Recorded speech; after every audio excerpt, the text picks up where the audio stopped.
माता पार्वती की जय। एक दिन भगवान शिव शंकर भ्रमण के लिए जा रहे थे। तब माता पार्वती बोली, मैं भी आपके साथ चलूंगी। तब भोलेनाथ ने कहा, देवी आप मेरे साथ मत चलिए, आपको भूख और प्यास लगेगी। तब पार्वती जी ने कहा, नहीं महाराज, मैं भी चलूंगी। रास्ते में पार्वती जी को भूख लगने लगी। उन्होंने भोलेनाथ से कहा, हे महादेव, मुझे खीर खांड का भोजन चाहिए। तब शिव शंकर भगवान बोले, मैंने तो आपसे पहले ही कहा था कि आप मत चलिए। तब भगवान शिव शंकर माता पार्वती वेश बदलकर एक गांव में गए। चलते चलते वह एक साहूकार के घर पहुंच गए। तब साहूकारनी बोली, महाराज आपको क्या चाहिए? तब ब्राह्मण वेशधारी भगवान शिव शंकर बोले, हमें खीर खांड का भोजन चाहिए। इस पर साहूकारनी ने कहा, अगर खीर खांड के भोजन चाहिए थे तो अपने घर में क्यों नहीं रहे? साहूकारनी का उत्तर सुनकर वह दोनों आगे चल दिए। फिर उन्हें एक बुढ़िया मिली और बोली, आओ महाराज बैठो, आपको क्या चाहिए? तब ब्राह्मण के वेश में भगवान शिव शंकर बोले कि मेरी पत्नी को खीर खांड का भोजन चाहिए। बुढ़िया ने कहा, महाराज मैं अभी लाई। फिर वह एक लोटा लेकर चल दी। तब ब्राह्मण ने कहा, बुढ़िया माँ कहाँ जा रही हो? वह बोली, मैं दूध चावल और खांड लेने जा रही हूँ।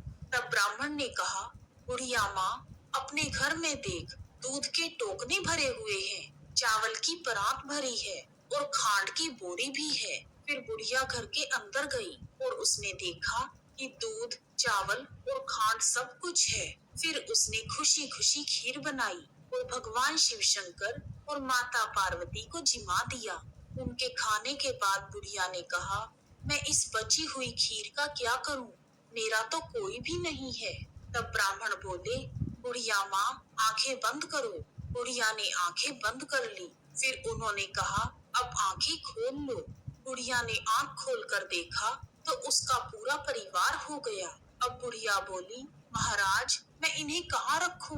तब ब्राह्मण वेशधारी भगवान ने झोपड़ी को लात मारी और वह झोपड़ी महल बन गई।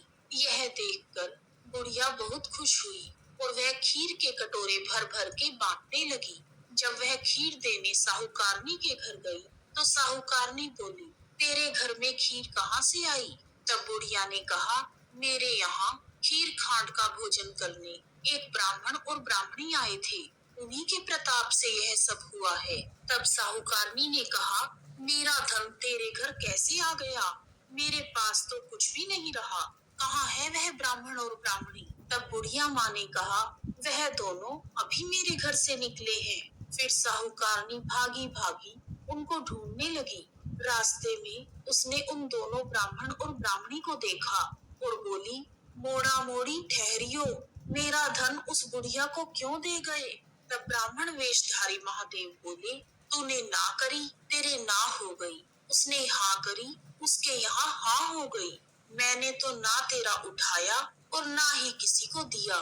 फिर साहूकारनी ने ब्राह्मण और ब्राह्मणी के पैर पकड़ लिए और बोली, महाराज मेरी गलती माफ करो, मुझे कुछ तो दे दो।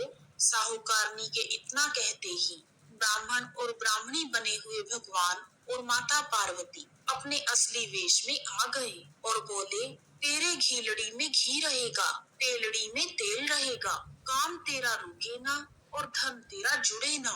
इतना कहकर भगवान भोलेनाथ और माता पार्वती अंतर्ध्यान हो गए। हे शिव शंकर भगवान और माता पार्वती, जैसे आपने बुढ़िया माँ पर कृपा की वैसे ही सब पर कृपा करना। कहानी सुनने वाले, हुंकारा भरने वाले और सुनाने वाले सब पर अपनी कृपा बनाए रखना। कहानी अधूरी हो तो पूरी करना, पूरी हो तो मान करना। बोलो शिव शंकर भगवान की जय। माता